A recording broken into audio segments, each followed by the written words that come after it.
Precioso, precioso Dios,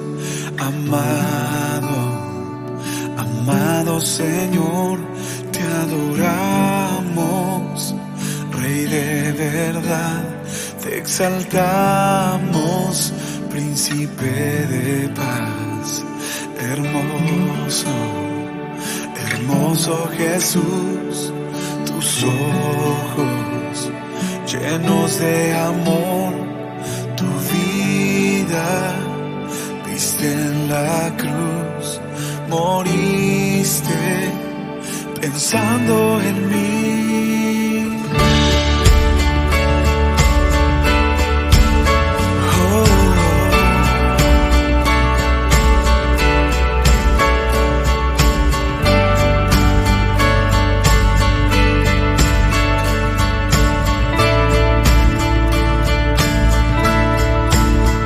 Queremos darte gracias en esta hora por tu misericordia, por tu amor, por el perdón de nuestros pecados, por la salvación de nuestras almas y por la oportunidad y el privilegio que nos das inmerecido de adorarte y de honrarte a ti.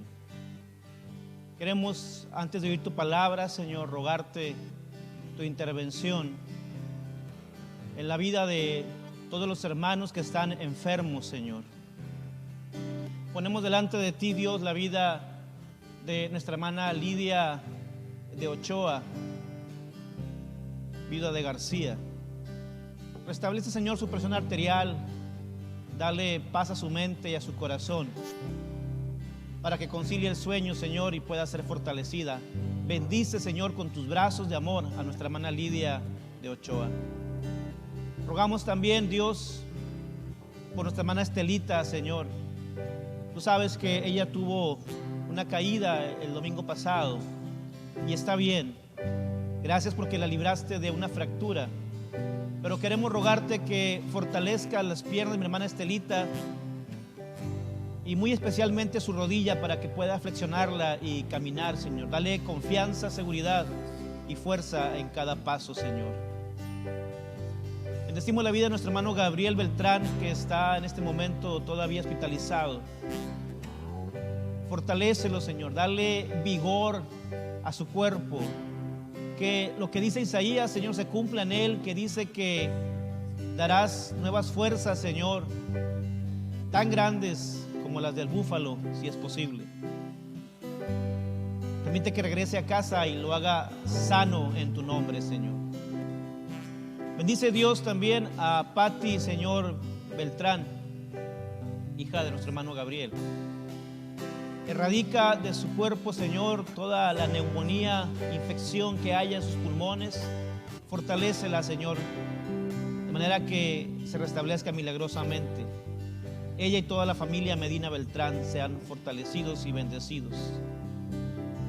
Padre, y así cada uno de la lista de enfermos que tú conoces, que tenemos intercediendo días y semanas, Señor, interven en cada caso y haz un milagro. Te lo rogamos en el nombre de Jesús. Nuestro deseo lo exponemos delante de ti, así como dijo el apóstol Juan: amado, deseo que seas prosperado en todo, así como prospera tu alma. Así deseamos que nuestros hermanos sean sanados de toda dolencia, también como lo hace su alma. Pero dejamos a ti, Señor, tu perfecta y absoluta voluntad, confiando en que tú, mi Dios, tomarás la mejor decisión en cada caso de sanidad, de milagro o como tú lo quieras resolver. Y ahora, mi Dios, habla a través de tu palabra a nuestro corazón, a nuestra mente, y trae un mensaje que nos anime, que nos impulse, Señor, a crecer cada día más en la madurez, en tu fe, en el camino que eres tú, Jesucristo. Recibe hoy y siempre la honra y la gloria en el precioso nombre de Jesucristo de Nazaret. Amén. Hermanos amados que están ya listos para oír la palabra del Señor, seguimos orando, intercediendo por cada petición. Sabemos que hay muchas necesidades de diferente tipo, pero especialmente de sanidad. Y Hoy queremos hablar de un tema que tiene que ver con nuestros pensamientos. Quiero platicarles acerca de este tema. La semana pasada hablé de un enemigo y no me refería al diablo precisamente, me refería a nuestro enojo, que es parte de nuestras emociones, nuestro carácter. Y ese es un enemigo muy, muy poderoso. Y no me refiero al diablo, y no es que no crea que el diablo nos hace la guerra, no me malinterprete. No es que no crea que el diablo nos ataque, porque por ahí no puede faltar alguien que piense que yo no creo en los ataques del diablo. Sí creo. Creo que el maligno está constantemente atacándonos. Sé que tenemos un adversario que es verdadero, un enemigo que es real, Satanás, pero también sé que es un adversario derrotado. El diablo está derrotado, está vencido, no tiene poder sobre nosotros. Eso quiere decir que el diablo, Satanás, no puede violar tu voluntad. Él no puede forzarte a hacer absolutamente nada. No puede obligarte a que hagas nada. Ahora, esto no quiere decir que debemos subestimarlo y tomarlo a la ligera, pero tampoco debemos darle demasiado crédito a Satanás de lo que nos sucede. Él nos puede tentar, nos puede presionar, él puede hacernos muchas cosas, pero no puede forzarnos a pecar. Es más, podemos resistirlo, podemos reprenderlo, podemos expulsarlo de nuestras vidas, y Satanás no puede llegar a hacer más daño del que nosotros le permitamos que haga. Es decir, cuando llega a tener un triunfo el diablo sobre nuestras vidas, es porque nosotros cooperamos en ese triunfo. ¿Cómo cooperamos? Pues creyendo sus mentiras, o dudando del Señor, o apartándonos del camino de Dios, o odiando, maldiciendo a otras personas, enojando y teniendo rencor contra otras personas, aunque nos digamos cristianos o cristianas, engañando, robando, insultando, diciendo palabras groseras a otras personas, aunque nos digamos cristianos o cristianas, etcétera. De esa manera nosotros le damos entrada y cooperamos para que el enemigo nos haga daño. Esa es la única manera en que Satanás puede venir y tener una victoria sobre nuestras vidas, cuando cooperamos y le permitimos que haga eso. Y de eso estuve hablando la semana pasada. Y quiero continuar esta semana con un tema similar, de cómo a menudo nosotros mismos somos nuestros peores enemigos. Ahora, la palabra de Jesús a sus discípulos, lo que Jesús habló, lo que Jesús les aconsejó, enseñan esta verdad. Por ejemplo, Jesús dijo en Mateo capítulo 26, versículo 41, que el espíritu está dispuesto, pero que nuestra carne es débil. Y dice, velen y oren para que no sean a la tentación, para que no se dobleguen a la tentación, para que no caigan en el lazo del enemigo, porque el espíritu está dispuesto, pero nuestro cuerpo, la carne, es débil, dice Mateo 26, 41, la nueva traducción viviente, perdón. En otras palabras, lo que Jesús está diciendo es que dentro de nuestras almas, de nuestras mentes, de nuestro corazón, hay una batalla, existe una guerra en nuestra voluntad. Una parte de nosotros quiere honrar a Dios, quiere bendecir a Dios, obedecer a Dios, quiere vivir en rectitud, quiere practicar la santidad, queremos aferrarnos a las promesas de Dios y darle gloria a Dios con eso.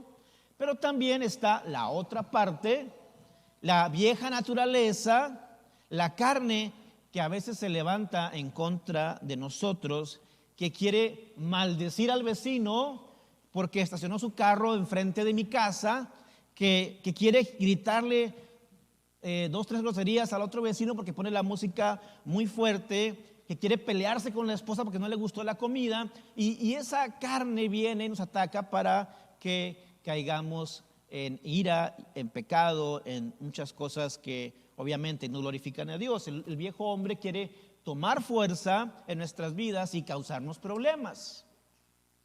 Por eso el apóstol Pablo decía que dejemos el viejo hombre y que nos vistamos del nuevo hombre. Es decir, es una metáfora diciendo que dejes atrás lo que desagrada a Dios y que tomes y te aferres a todo lo que agrada y glorifica a Dios. En una conferencia para jóvenes sobre el noviazgo, el conferenciante, es decir, el predicador, leyó el versículo de Corintios que dice que no debemos unirnos en yugo desigual. Esto quiere decir que cuando un joven cristiano se une con otro joven o una joven no cristiana, eso es el yugo desigual. Alguien que ama a Dios, alguien que busca hacer la voluntad de Dios, se une con una persona que no cree en Dios, que no ama a Dios y que no busca hacer la voluntad de Dios. Al final de la conferencia se acerca un joven al conferenciante y este joven estaba muy molesto por lo que había enseñado y le dice al predicador de esa conferencia, le dice: pastor, usted está diciendo que si yo ando de novio con una persona no creyente, un inconverso, ¿también soy pecador? ¿Es lo que usted está diciendo? El pastor le contestó: no estoy diciendo que eres un pecador, pero lo que sí estoy diciendo es que hay muchas probabilidades en que termines siendo un pecador. Y el joven responde: pero ¿cómo puede usted estar tan seguro de esto? Porque yo me puedo ganar a esa jovencita para Cristo, yo puedo hacer que ella abrace la fe y que se haga cristiana. El pastor le responde: sí puedes, pero las probabilidades están en tu contra, porque la Biblia dice que el espíritu está dispuesto, pero que la carne es débil. Tú tienes un enemigo. Tu peor enemigo eres tú mismo, tu carne.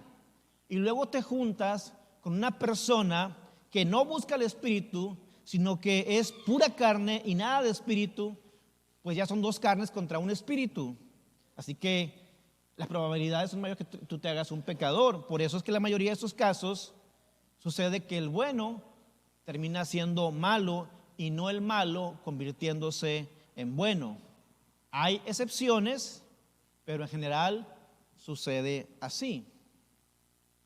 ¿Por qué, hermanos? Porque las probabilidades están en nuestra contra. ¿Qué quiero decir con esto de las probabilidades en nuestra contra? Que ya tenemos un enemigo en nuestras vidas que es nuestra carne. Entonces, ¿para qué añadir más lucha a esa guerra que ya se está librando en nosotros? Está en nosotros tomar las medidas adecuadas, los límites y las decisiones apropiadas para no echarle más leña al fuego para poder ganar la batalla interna. Y hoy quiero compartir con ustedes sobre pensamientos tóxicos. Ya ven que está de moda ahora que la novia tóxica, que el novio tóxico, que el marido tóxico y que la mamá tóxica. Bueno, quiero compartir con ustedes sobre pensamientos tóxicos. Acompáñenme por favor a Romanos capítulo 8, versículo 6. Romanos 8:6. Voy a leer yo la traducción, nueva traducción viviente. Usted puede leer la Reina Valera, pero escuche lo que voy a leer yo en la traducción viviente, que me parece que es muy clara para que podamos todos, tanto nuevos en el Evangelio como viejos en el Evangelio, comprender mejor la Escritura. Dice Romanos 8:6 en la nueva traducción viviente: por tanto, permitir que la naturaleza pecaminosa les controle la mente lleva a la muerte, pero permitir que el espíritu les controle la mente lleva a la vida y a la paz. Lo voy a leer una vez más. Dice: por lo tanto, permitir que la naturaleza pecaminosa les controle la mente lleva a la muerte, pero permitir que el espíritu les controle la mente lleva a la vida y a la paz. Muchos hemos llegado a pensar que no podemos controlar nuestros pensamientos. Muchos dicen, es que no puedo dejar de pensar, pero la Biblia dice algo diferente. La Biblia dice que por medio del Espíritu Santo puedo controlar mi mente. No es algo que tú puedas hacer en tu propia fuerza, en tu propia voluntad, poder. Necesitas la fuerza, la intervención del Espíritu Santo, pero lo puedes lograr con la ayuda de Dios. Puedes controlar tus pensamientos. Y la ciencia afirma de lo que estoy hablando. De acuerdo a la Fundación Nacional de Ciencia de Estados Unidos, la mente humana procesa entre 12,000 a 60,000 pensamientos por día. Y acabamos de leer en Romanos 8 que dice que si dejamos que nuestra naturaleza pecaminosa controle nuestra mente, nos llevará a la muerte y a todos los derivados de la muerte, como la enfermedad, la amargura, la ira, el resentimiento, la hipocresía, la discordia, etcétera. Todas estas cosas son derivadas de la muerte y de la naturaleza pecaminosa que hay en nosotros. Entonces, si dejamos que nuestros pensamientos corran a rienda suelta como ellos quieran correr, nos van a conducir a cosas negativas. 12,000 a 60,000 pensamientos por día. Y de esos pensamientos que procesamos todos los días en nuestra mente humana, ¿saben tú cuántos pensamientos negativos hay en términos generales? Según esta asociación de ciencia, dice que el 80% al 87% de nuestros pensamientos son negativos. Por eso Dios tiene mucho que decirnos sobre ese tema de nuestra mente. Dios no nos deja sin instrucciones o herramientas de cómo vivir esta lucha interna con nuestros pensamientos del mundo tóxicos. Romanos 12:2, si me acompaña por favor a Romanos 12:2, voy a leer la Nueva Traducción Viviente, pero usted puede leer la Reina Valera, dice: no imiten las conductas ni las costumbres de este mundo, más bien dejen que Dios los transforme en personas nuevas al cambiarles la manera de pensar. Entonces aprenderán a conocer la voluntad de Dios para ustedes, la cual es buena, agradable y perfecta. ¿Cómo es la voluntad de Dios, hermanos? Buena, agradable y perfecta. ¿Y cómo logramos tener nosotros esa buena voluntad de Dios en nuestra vida? ¿Cómo podemos tener esa voluntad? Bien fácil, a través de la renovación de nuestro entendimiento, es decir, cambiando nuestra manera de pensar. Cambiando nuestra manera de pensar. Pablo nos está diciendo que a través de los pensamientos podemos cambiar nuestra vida, podemos vivir en paz y no en odio, no en pleitos, no en temores. Algo que nos distingue de los incrédulos y lo que distingue a los creyentes es nuestra manera de pensar. Por eso actuamos diferente, tenemos una ética diferente, por eso nos comportamos diferente, una manera de pensar diferente, o al menos yo espero que así sea, ¿verdad? O sea, que no vaya a ser igual que el mundo, que si usted tiene la posibilidad en su trabajo de bendecir a alguien, de ser honesto en su colonia, en sus vecinos, con sus amigos, con sus familiares, que usted haga las cosas diferentes a como las hacen los no creyentes. Ahora, quizá tú le estás pidiendo a Dios que cambie tus circunstancias, pero la cosa es que Dios te está utilizando tus circunstancias para cambiar tu manera de pensar.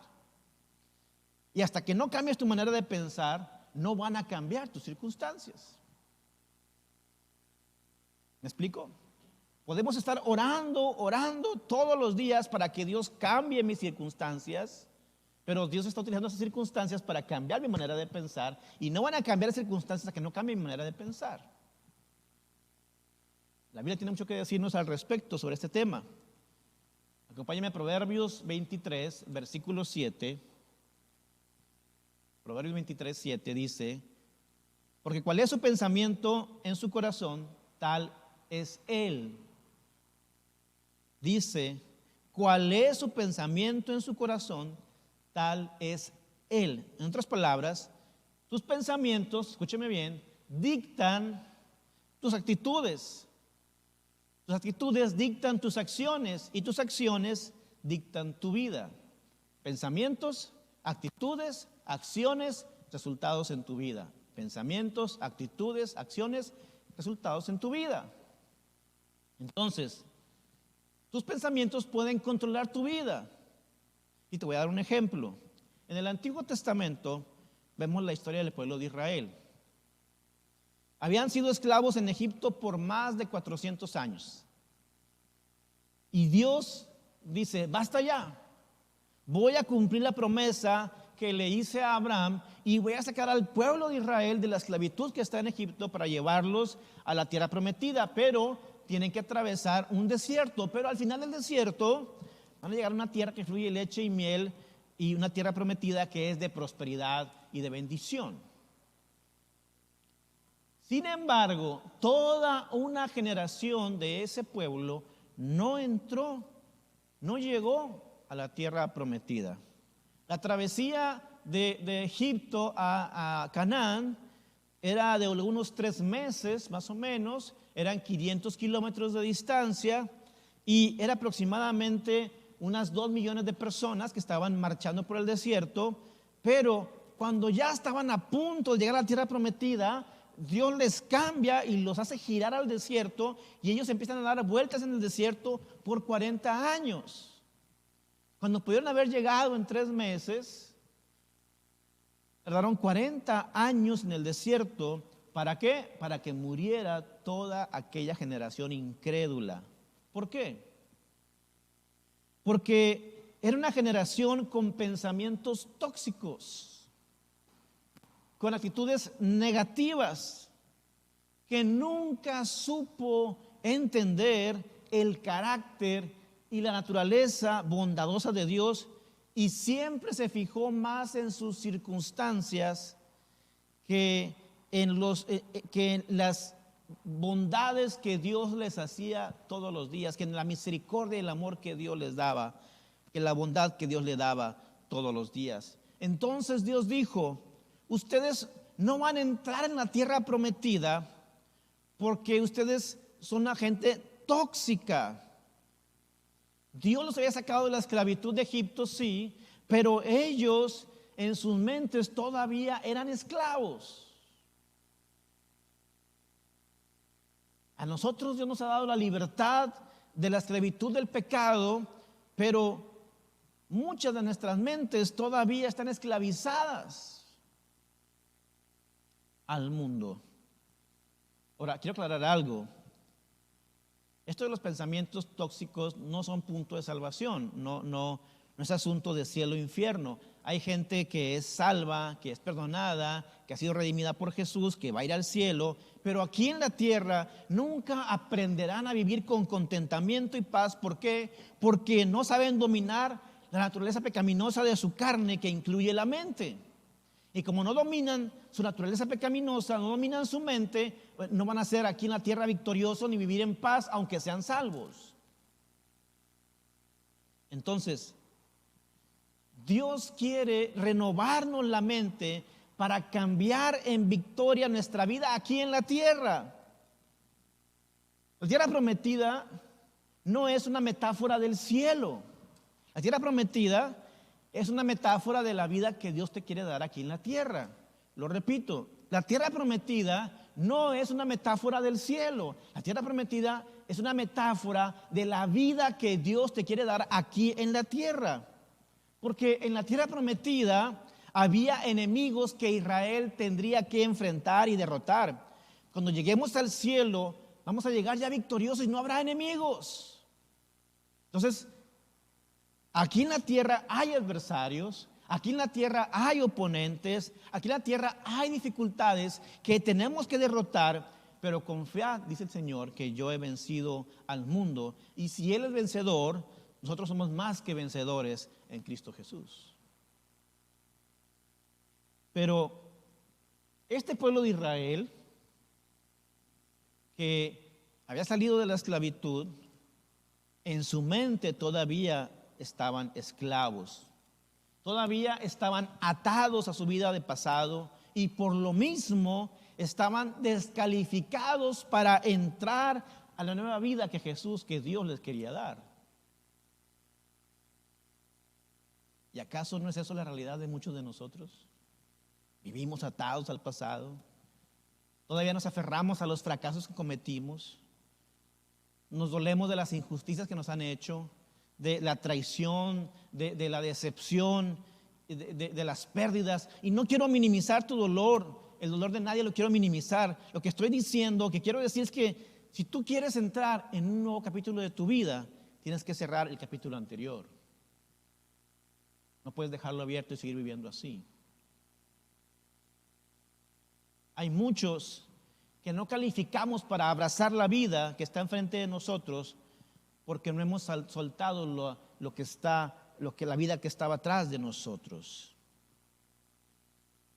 El pasado quedó atrás, pasado, ya pasó, y no podemos cambiar lo que ya pasó, pero sí puedo aprender de lo que pasó y hoy tomar un nuevo curso porque tengo la ayuda de Jesús para escribir una nueva historia, un nuevo legado para mí y para los míos. Y de eso trata el mensaje de hoy, que renueves tu manera de pensar. ¿Por qué? Te lo digo así: mis pensamientos controlan mi vida, pero yo puedo controlar mis pensamientos. Tus pensamientos controlan tu vida, pero tú puedes controlar tus pensamientos. Quiero dejarles unas herramientas de cómo hacer para ganar esta batalla contra pensamientos tóxicos. Y lo simplifiqué tanto que les voy a dar 4 pasos y todos comienzan con la letra R para que los memoricemos. Así que los animo a tomar apuntes para que memoricen. Dice la Universidad de Cambridge que si usted toma apuntes irá más rápido al cielo, ¿verdad? No se crea, pero tome apuntes para que usted memorice estos 4 consejos para vencer pensamientos tóxicos. Número uno, reconocer. Reconocer. El primer paso es reconocer e identificarlos.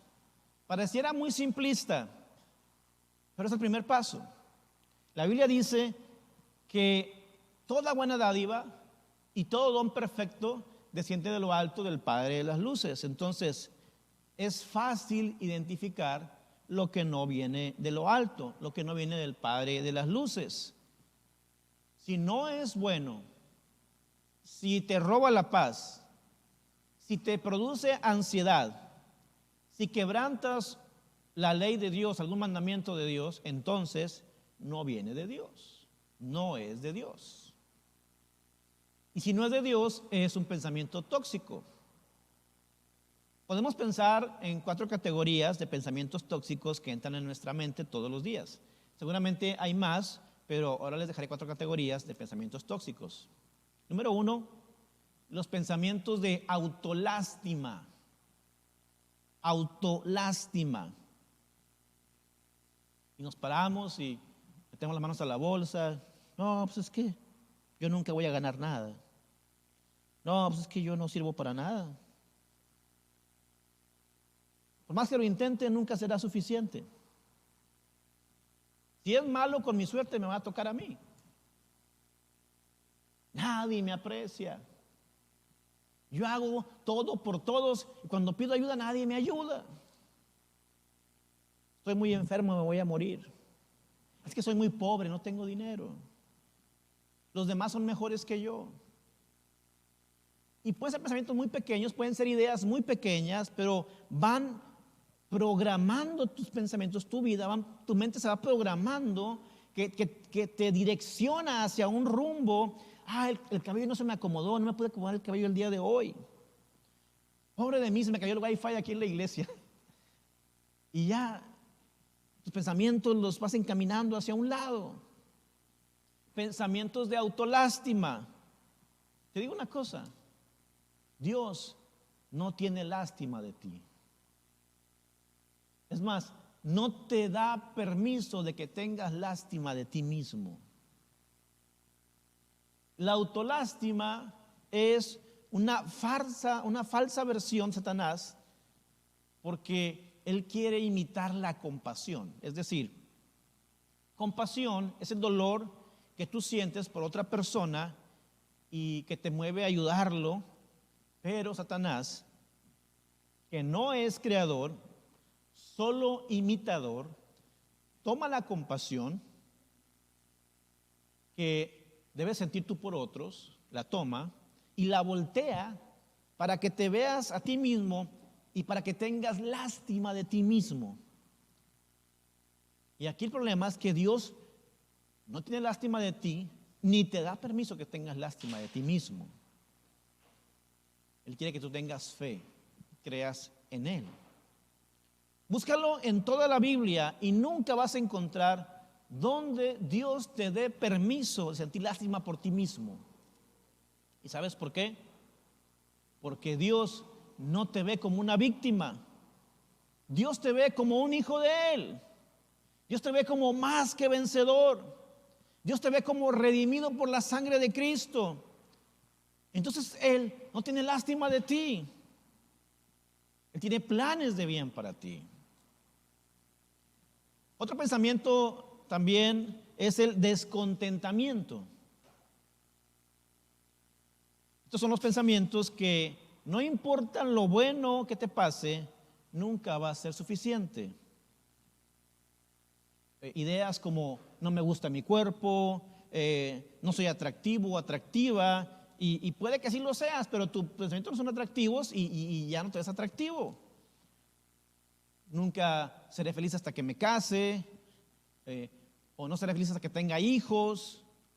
Si me hubiera esperado para casarme más adelante, si hubiera esperado para tener hijos, porque así somos.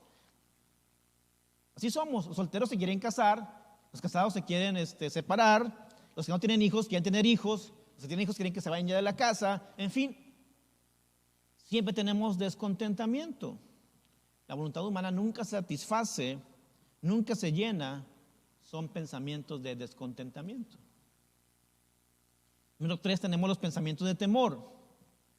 Estos son la raíz de todas las noticias negativas que escuchamos a diario por la televisión, el internet, es decir, al celular llegan los mensajes, lo que vemos en las redes sociales, platicamos con las personas y hablamos siempre de lo mismo, de las muertes, de las cosas negativas. Entonces nos programamos y pensamos que al salir a la calle nosotros nos vamos a encontrar con un asesino serial que nos va a matar, o que vamos a tener un contagio del virus, o chocaremos con un vehículo, o oímos una sirena y pensamos en los familiares que nos habrá pasado algo. En fin, tenemos pensamientos nosotros siempre de descontentamiento y no estamos felices con lo que tenemos. Y es ahí donde tenemos que aprender nosotros a llevar nuestra mente a Cristo Jesús. Reconocer esos pensamientos como el temor. El temor es un pensamiento que domina nuestras acciones. Porque por miedo a lo que puede suceder, no hacemos nada. Dice el Salmo que lo que temí me sobrevino. Y también están los pensamientos de crítica. Aparte del temor está la crítica. Siempre estamos criticando. Yo nunca haría lo que aquel hizo. Yo no puedo creer que se haya vestido así para venir a la iglesia. Toda esta gente que está aquí en la iglesia no sé ni qué hago aquí, no me caen bien. Criticando siempre a los demás. No puedo creer que el pastor predique eso, criticando siempre a los demás. Y al mencionar esos pensamientos, a lo mejor en tu mente han venido más pensamientos similares que yo estoy mencionando, pero déjame decirte una cosa. Esta es la manera de reconocer los pensamientos tóxicos. Todo lo que viene a tu mente en este momento, que sea tóxico, reconócelo. Reconócelo. Es el primer paso para sacar eso de tu mente. Filipenses 4:8, el apóstol Pablo nos da un listado de preguntas que debemos hacer ante un pensamiento que entra en tu mente para determinar si debes de permanecer en ese pensamiento o abandonarlo. Acompáñame por favor a Filipenses 4:8 en su Biblia, si es tan amable. Voy a leer la Nueva Traducción Viviente, dice: y ahora, amados hermanos, una cosa más para terminar. Concéntrense en todo lo que es verdadero, todo lo honorable, todo lo justo, todo lo puro, todo lo bello y todo lo admirable. Piensen en cosas excelentes y dignas de alabanza. Pablo dice, número uno, verdadero, porque una de las herramientas más poderosas del diablo es la mentira. ¿Sabes esto? Que la mayoría de nuestros temores que el diablo mete en nuestra cabeza o quiere meter en nuestra cabeza, nunca se cumplen. Un estudio de la conducta humana dice que el 87% de lo que te preocupa nunca sucede. El 87% nunca sucede. Del restante, el 7% de las cosas que te preocupan y que sí suceden, terminan siendo algo bueno para ti. Tú tienes miedo que te dejara tu novio y tu novio te deja, sucede que se va, pero se va a la bancarrota y tú después te casas con un millonario. O sea, sucedió, pero fue para algo mejor. Quiere decir que el 94% de las cosas que nos preocupan, la verdad, no vale la pena preocuparnos por ellas. El 94% de las cosas que te preocupan terminan siendo mentira. ¿Usted las creíste? Creíste que iban a suceder, pero no sucedieron así. Entonces Pablo dice que lo primero que tienes que pensar es: ¿este pensamiento que tengo en mi mente es verdadero? Si no, elimínalo. Luego dice, todo lo honorable, todo lo justo, porque no todo lo verdadero es honorable. Tú puedes pensar algo de alguien que es verdad, pero no te da licencia para echárselo en cara o para acusarlo o para desestimarlo. Entonces lo verdadero, todo lo honorable, todo lo justo, todo lo puro, todo lo bello y todo lo admirable, todo lo excelente, todo lo que sea digno de alabanza, en esto pensad, dice el apóstol Pablo. Mira cada pensamiento por estos 8 filtros. Pásalo por esos 8 filtros. Y si no sale de uno de los filtros, entonces no vale la pena permanecer en ese pensamiento. Uno tiene que reconocer, y eso nos lleva al paso número 2, que puede ser muy simplista, entiendo, pero te va a servir. Número 2, reconoces, y luego 2, rechazas. Primero hay que reconocer, identificar el pensamiento tóxico y luego hay que rechazarlo. Segunda de Corintios capítulo 10, versículo 5 dice: destruimos argumentos y toda altivez que se levanta contra el conocimiento de Dios y llevamos cautivo todo pensamiento para que se someta a Cristo. Dice, cautivo todo pensamiento. Noten ustedes que la Escritura dice que llevamos cautivo el pensamiento, no el diablo, el pensamiento. No dice que le cortemos la cabeza al diablo y que lo pisoteemos, lo machaquemos. Dice, no, lleva cautivo tu pensamiento. Ahora, piensa en tu mente en términos de tu cuerpo. Si tú quieres estar atlético, saludable, quieres adelgazar, tienes que ser muy intencional. De otra manera, si no mides lo que comes, si no haces ejercicio, si nunca vas al doctor, Puedes esperar que en algún momento te va a faltar la salud. Lo que quiero decir es que para perder la salud no hay que hacer mucho, simplemente no hagas nada. Deja que tu cuerpo haga lo que quiera, que tus hábitos sigan como son. Come lo que tú quieras, carbohidratos, azúcares, grasas. No hagas caso de esas cosas, simplemente come todo lo que quieras. Si tú haces eso, te vas a convertir en una persona poco saludable. Pero de otra manera, si tú quieres perder peso y estar sano, si quieres tener músculos, si quieres estar delgado, tienes que ser muy intencional. Vas a tener que pelear contra el cansancio, contra la pereza, reprender a la colcha para que te levantes de la cama. Vas a tener que dejar a un lado el sillón, estudiar qué vas a comer, qué tiene calorías, qué no tiene calorías, qué me ayuda, qué no me ayuda. Crear una disciplina intencional para hacer ejercicio y rechazar todo lo que no te convenga, porque está determinado a estar saludable. Eso tenemos que pensarlo para estar sanos y meternos a una línea y ir tras ella. Y así es con los pensamientos. Tenemos que rechazar los pensamientos tóxicos. El diablo puede venir, pero dice Pedro que resistamos al diablo y él huirá de nosotros. Ahora, sé que suena fácil rechazar, pero ¿cómo le hago? Me dices tú, ¿cómo le hago para rechazar a los pensamientos tóxicos? Primero te voy a decir lo que no tienes que hacer. Primero, no puedes tirarte a la indisciplina y dejar que las cosas sucedan solas. Perdón. Porque si tú no llevas a cabo tus pensamientos, tú no los cautivas, ellos te van a cautivar a ti. Israel, saliendo de Egipto a la tierra prometida, tuvo problemas graves con su negatividad en el desierto, contra la madurez que Moisés tenía. Y esto lo podemos encontrar en una pequeña frase en el Salmo 103, versículo 7, que dice: dio a conocer su carácter a Moisés y sus obras al pueblo de Israel. Otra versión dice: Moisés se familiarizó con el carácter de Dios, Israel con sus obras milagrosas. Escúchame bien aquí lo que te voy a decir. Vamos a profundizar en el mensaje. Muy sencillo, pero esta parte, si le vamos a meter más coco y corazón, entenderemos bien lo que estoy tratando de explicar.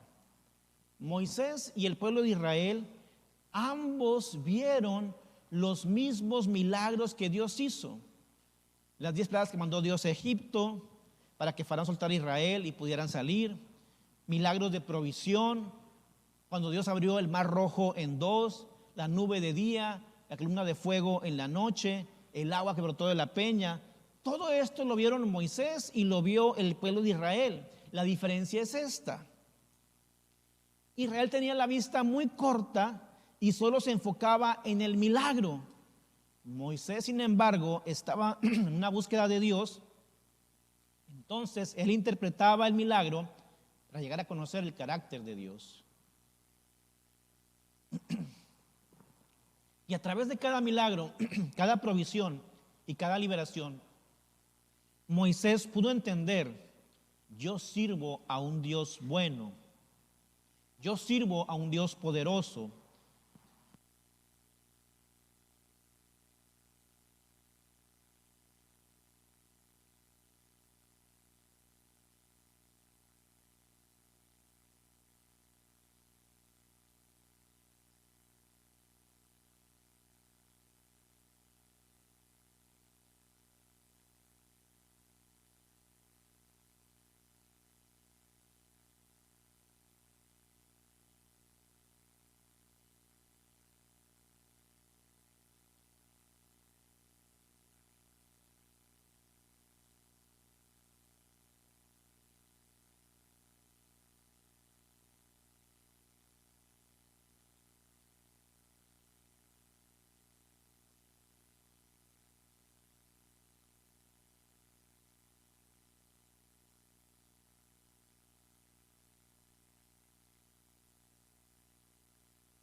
creer que Él existe, sino que Él es galardonador de los que le buscan. En otras palabras, que Dios es bueno.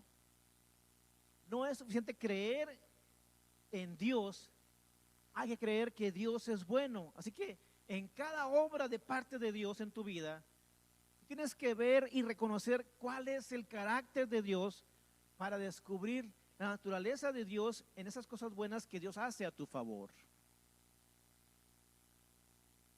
Porque el problema del pueblo de Israel y la razón por la que no llegaron a la tierra prometida, porque creían en Dios, pero hasta la mitad de la transacción nada más. Es decir, ellos decían, Dios nos sacó de Egipto, reconocían a Dios, pero nos sacó para hacernos morir en el desierto.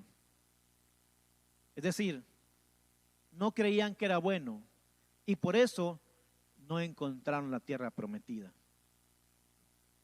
Escúcheme bien, el pueblo de Israel renegaba, dejaban que sus pensamientos tóxicos se verbalizaran, empezaban a expresarse contendiendo contra Dios. Y si hay algo que ofende a Dios, es que tú dudes de su bondad. Tú puedes cuestionar a Dios, la manera en que Dios hace las cosas, el tiempo de Dios, pero si tú quieres irritar a Dios, cuestiona su bondad y lo vas a hacer enojar.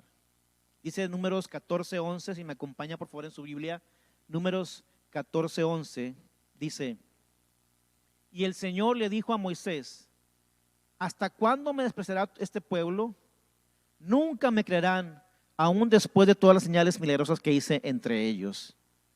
Dice que el pueblo no creía, no estaba contento con Dios. Dice, Dios mío, no está contento con él.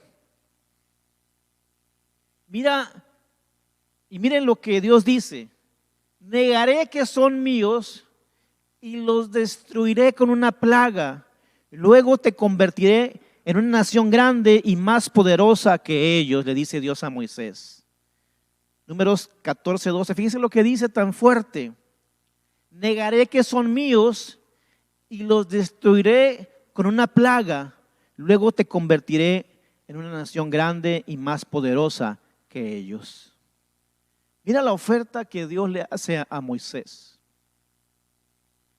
Dios le dice a Moisés: mira, Moisés, te voy a dar un pueblo que escuche tus mensajes, que obedezca a la ley, que diezme, que ofrende, que confíe, pero déjame destruyo a estos y te voy a dar una congregación nueva y un pueblo bendecido, y van a correr con tu visión y van a conquistar la tierra prometida.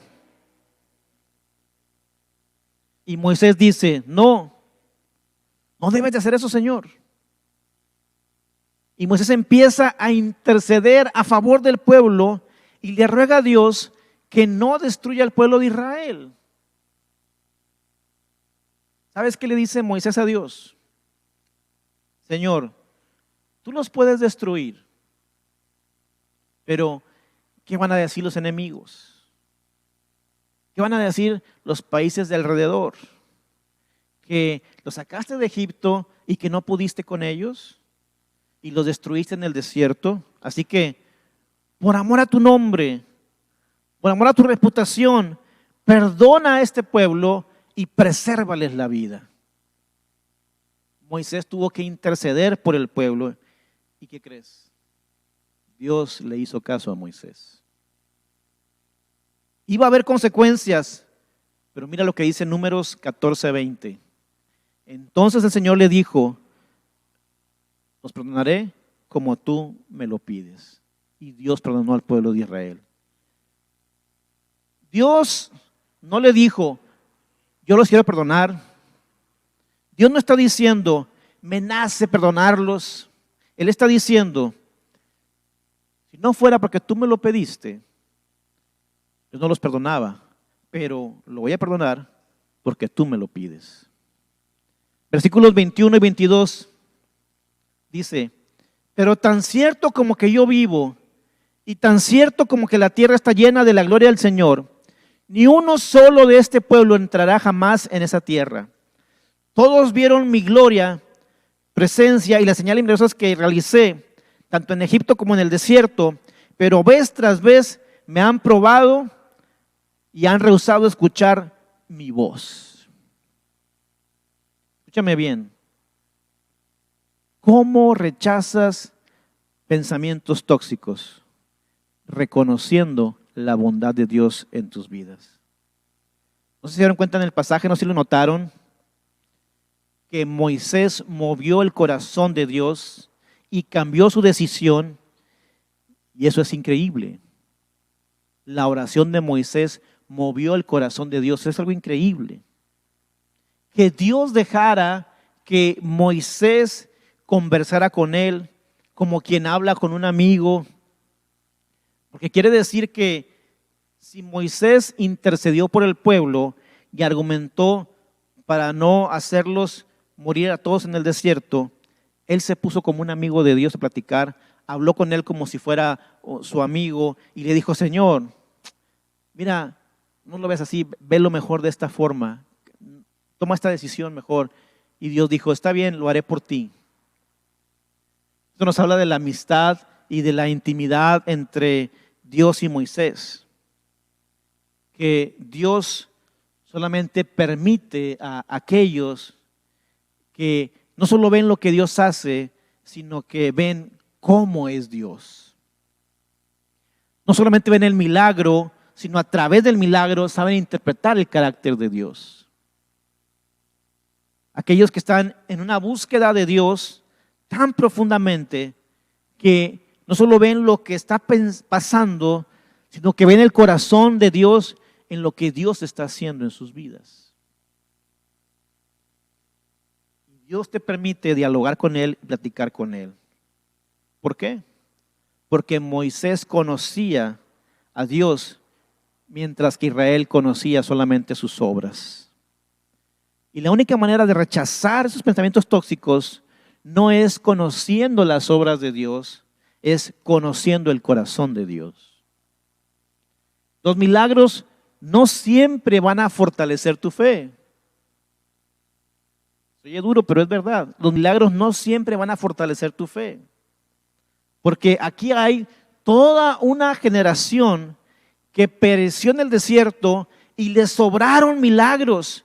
Vieron con sus ojos naturales a por montones los milagros más poderosos y sin embargo dudaron de Dios y se amargaron.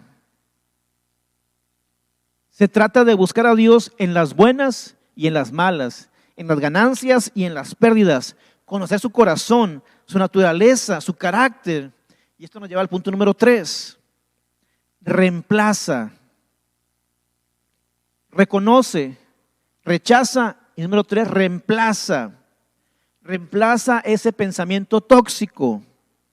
No es suficiente rechazarlo porque después eventualmente otro pensamiento negativo va a llenar ese espacio donde tú dejaste hueco porque estaba el pensamiento tóxico ahí, lo sacaste, pero se quedó hueco y vendrá otro que llenará ese hueco.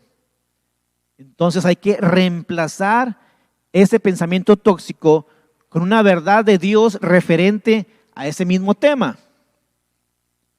Hebreos 4:12, por favor busque Hebreos 4:12, dice: porque la palabra de Dios es viva y eficaz. En otras palabras, nunca deja de ser relevante. La palabra de Dios tiene una promesa o una esperanza o una solución para cualquier dilema que tú estés enfrentando en la vida. Entonces, la idea del cristiano es buscar cuál es la verdad de Dios que se aplica al dilema, a la adversidad, al sufrimiento que estoy atravesando, para no solamente descartar el pensamiento negativo, sino meter en su lugar una verdad de Dios y aferrarme a esa promesa, confiar en la bondad de Dios para después ver manifestado en lo natural lo que yo he desatado y creído en lo espiritual. Espero que me haya captado. Cuando uno lee la Biblia,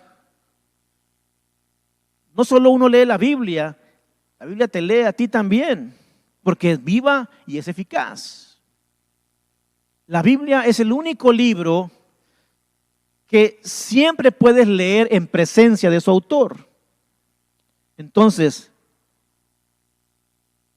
no se trata nada más de leer la letra, sino de conocer el corazón de Dios. Y de esta manera, tú conoces cuáles son los pensamientos de Dios a tu favor. El mismo espíritu que inspiró a los escritores de la Biblia, nos inspira a nosotros para leer. El Espíritu Santo es a ambos lados de la ecuación, el que la escribió y el que la lee.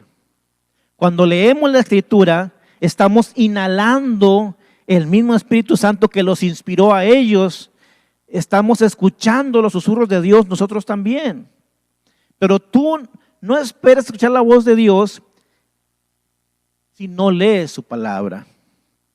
Hay mucha gente que está pensando y que está esperando una palabra de revelación, que está esperando una palabra de ciencia, que está esperando una palabra profética, un consejo sabio, y creemos en esos ministerios, pero también creo que Dios no te va a dar una palabra específica cuando ni siquiera lees y obedeces la palabra universal escrita que Él nos ha dejado, que es la Biblia.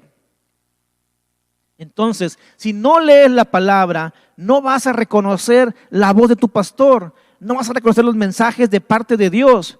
Pero cuando aprendes a escuchar la voz de Dios siempre va a exponer las mentiras del diablo y te va a dar luz y verdad. Encontramos una revelación poderosa de esto en la historia de Gedeón. En el libro de Jueces capítulo 6, Jueces 6, encontramos a los israelitas aterrorizados, con miedo a un grupo de hombres que se llamaban los madianitas, que eran de Madián, madianitas, y ellos vivían en oprobio, vivían en pobreza, porque cuando Israel se dedicaba a sembrar, a cultivar lo que había sembrado, a limpiarlo y a cosechar, los madianitas, que eran un pueblo más grande y más poderoso, venían, esperaban a que los pueblos de Israel trabajara, hiciera todo el trabajo, y luego venían los madianitas y se robaban la cosecha, robaban el ganado y destruían todo en su camino, quemaban las casas y todo ello. Entonces Israel estaba ya al borde de una hambruna, pero más que eso, habían sufrido una crisis de identidad. Y se encontraban aterrorizados, llenos de miedo, que tan era así que se escondían en cuevas y en pozos para que los madianitas no los encontraran. Ahí es donde Dios entra y encuentra a un hombre llamado Gedeón. Jueces capítulo 6, versículo 11. Jueces 6, 11 dice: después el ángel del Señor vino y se sentó debajo del gran árbol de Ofra que pertenecía a Joás, del clan de Abiezer. Gedeón, hijo de Joás, estaba trillando trigo en el fondo de un lagar para esconderse del grupo de los madianitas. Ahora, en el lagar, los lagares se hace el vino. Pero Gedeón se metió en ese pozo, en ese lagar, para cuidar su trigo y para esconderse él y su trigo de los madianitas. En otras palabras, era un cobarde, indefenso, tenía miedo de que llegaran los madianitas y que lo mataran y que le quitaran su trigo, porque él sabía, entendía que no podía hacer nada en frente de ellos o contra ellos. Pero en ese contexto que le estoy diciendo, el versículo siguiente, versículo 12 dice: entonces el ángel del Señor se le apareció y le dijo: guerrero valiente, el Señor está contigo. Guerrero valiente. Suena hasta cómico, porque este tipo estaba escondido en un pozo, trillando el trigo para que no lo encuentren los madianitas, cobarde, indefenso, miedoso, y el ángel del Señor viene y le dice: guerrero valiente. ¿Acaso Dios no está viendo lo que está pasando? Claro que Dios ve lo que está pasando. Sin embargo, Dios quiere tratar con la manera de pensar de Gedeón. A Dios le interesa cambiar tu mente, no tus circunstancias. El pueblo de Madián iban a seguir atacando, pero el problema no eran los madianitas, el problema era la mentalidad mediocre de Gedeón y del pueblo de Israel. Tendrían muchas batallas más que librar con filisteos, amorreos y madianitas también, pero el problema de fondo no eran los madianitas, era la mentalidad de Gedeón y de Israel. Dios renueva tu mente para que llegues a conocer cuál es la buena voluntad de Dios, agradable y perfecta. Por eso algunos de nosotros no vemos un cambio en la adversidad, en las circunstancias, porque Dios dice, mientras no cambies tu actitud, no voy a cambiar tus circunstancias, porque estoy utilizando las circunstancias para cambiar tu mentalidad. Hasta que no cambies la manera de pensar, no va a cambiar tu situación. Entonces mire lo que Dios está haciendo. Dios cambia la mentalidad de Gedeón. Dice Dios, yo sé que estás escondido, yo sé que tienes miedo, pero te voy a llamar guerrero valiente. Ahora, uno puede decir, ¿por qué a mí no se me aparece el ángel de Jehová? Porque tenemos la palabra de Dios. Ahí está el mensaje de Dios. Ahí Dios te llama a ti y a mí guerrero valiente, más que vencedor, triunfante, victorioso, hijo de Dios, real sacerdocio, nación santa, pueblo adquirido por Dios. Somos guerreros valientes. Y luego miren lo que Dios hace. Dios manda a Gedeón a entrar a escondidas en el campamento enemigo. Jueces capítulo 7, Jueces 7, versículos 13 y 14. Gedeón llegó precisamente en el momento en que un hombre le contaba su sueño a un amigo. Tuve un sueño, decía, en el que un pan de cebada en el contexto de México una torta, llegaba rodando al campamento madianita y con tal fuerza golpeaba una carpa que se volteaba y se venía abajo. Ahora, aquí es una pausa. Aquí ya está medio raro el sueño, ¿verdad? Ese tipo está soñando con una gran torta rodando, pero el pan grandote que venía destruyó todo el campamento de los madianitas y luego se pone más extraño el sueño y la interpretación. Versículo 14 dice, su amigo le respondió, esto no significa otra cosa que la espada del israelita Gedeón, hijo de Joás. Dios ha entregado sus manos a los madianitas y a todo el campamento. Era un sueño extraño, pero aún más extraña la interpretación. Sin embargo, Gedeón escuchó esta conversación, este sueño, y la interpretación también la escuchó, y fue suficiente para fortalecer su fe y eliminar la negatividad y la sensación de víctima de Gedeón, y se levantó como un valiente guerrero.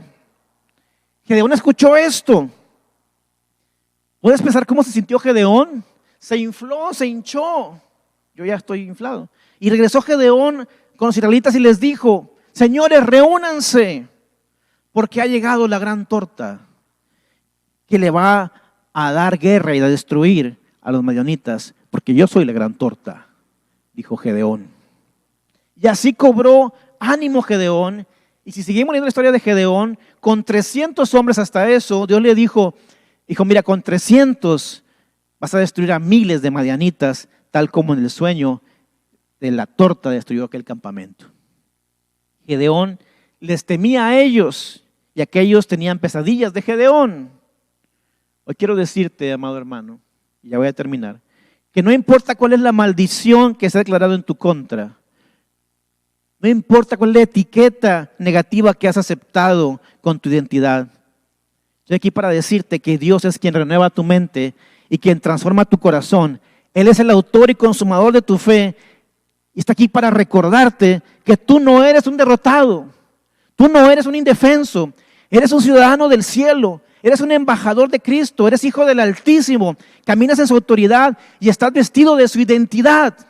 Ustedes son la gran torta, amados hermanos, y Dios le va a dar la victoria. Así que reemplaza los pensamientos negativos. Y la última, el número 4, es renueva. Renueva tu mente. Es decir, reconoce, rechaza, reemplaza y renueva tu mente.